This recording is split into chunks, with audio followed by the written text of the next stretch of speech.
17 বছরের আক্ষেপ ঘুচেছে টিম ইন্ডিয়া টি-20 বিশ্বকাপ ফাইনাল ম্যাচ। রাত জেগে বিগ স্ক্রিনে দেখেছেন ঢাকার ক্রিকেট প্রেমীরা। রোমাঞ্চকর ম্যাচে রোহিত কোহলির কান্না বীরত্ব গাথা ক্রিকেট বিশ্ব মনে রাখবে অনেক দিন, এমনটাই জানান ভক্ত সমর্থকরা। পরাজিত সাউথ আফ্রিকার জন্য ঝরেছে আফসোস। মেহেদী নাইমের রিপোর্ট। মানে হাত দুর্বল হয়ে যাচ্ছিল আমাদের। কুমিল্লা দাউদকান্দি থেকে এসেছি এখানে খেলা দেখার জন্য। এবং এই যে আমাদের প্রত্যেকবার ফাইনাল হারার যে ব্যাপারটা, সেই কুফা কাটছে। যদি টিম ইন্ডিয়া হেরে যেত তবে সবার আগে কাঠগড়ায় ওঠানো হতো বিরাট কোহলিকে। তার 59 বলে 76 রান কতটা টি-20 উপযোগী সেই প্রশ্ন তুলত মানুষ। শুধু বিজয়ীদের মনে রাখে, তাই পুরো বিশ্বকাপে ফ্লপ বিরাট কোহলিকে সেই প্রশ্ন করার সাহস পায়নি। এখন জন্ম সনদ দিয়ে খোলো বিকাশ স্টুডেন্ট অ্যাকাউন্ট। নিজের বিকাশ নিজে কর। অতি আনন্দে কাঁদছেন রোহিত কোহলি। আইপিএলে হার্দিকের কাছে নেতৃত্ব হারানো রোহিত সব ভুলে মিলেছেন এক বিন্দুতে। 17 বছরের আক্ষেপ ঘোচার দিন তো জীবনের সবচেয়ে সেরা, সবচেয়ে সুন্দর।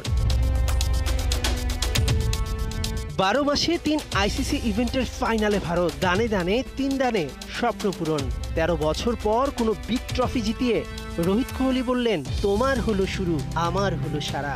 আন্তর্জাতিক টি-20 থেকে বিদায় দুই মহাতারকার। খুবই ভালো লাগছে, কারণ ম্যাচটা আসলে বোঝা যাচ্ছিল না যে আউটকামটা কি হবে। মনে হচ্ছিল সাউথ আফ্রিকা জিতবে, বাট লাস্ট মোমেন্টে ইন্ডিয়া জিতলো। সো আমি খুবই খুশি আর কি। একজন রোহিত ফ্যান হিসেবে হিটম্যানের যে এরকম একটা রাজকীয় বিদায় হবে, এর থেকে বড় কিছু আমাদের আর চাওয়ার নাই, এর থেকে শান্তি আর কিছু নাই। এই নার্ভটা কিভাবে শান্ত রাখা লাগে এটা আমাদের দেশে সবার আগে শেখা উচিত। মানে কত বলে কত রান লাগে এটা না দেখে সবাই যদি আগে দেখেছে না আমার মাথাটা শান্ত রাখা লাগবে। 30 বলে 30 রান যখন দরকার তখন কিন্তু ওরা চাইলে মানে উল্টাপাল্টা বোলিং করতে পারতো, না করে ওরা ঠিক মতো লাইন লেনটা ঠিক মতো রাখতে পারছে। কোচ দ্রাবিড়ের ভাগ্য যেন সৃষ্টিকর্তা চ্যাম্পিয়ন মঞ্চেই লিখে রেখেছিলেন।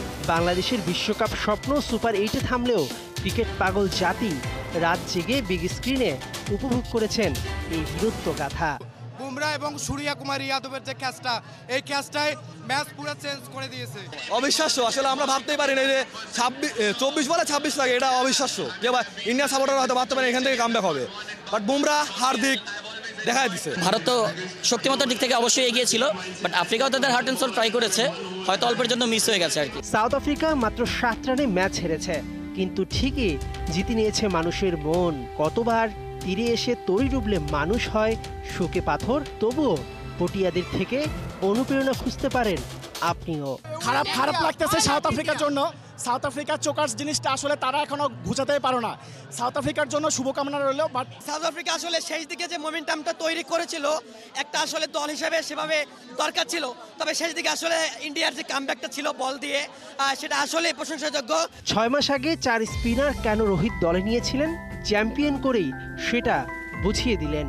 এবার দিবেন শান্তিতে ঘুম। আইসিসিরও যে হয়েছে স্বপ্ন পূরণ। মেহেদী নাইম, 71।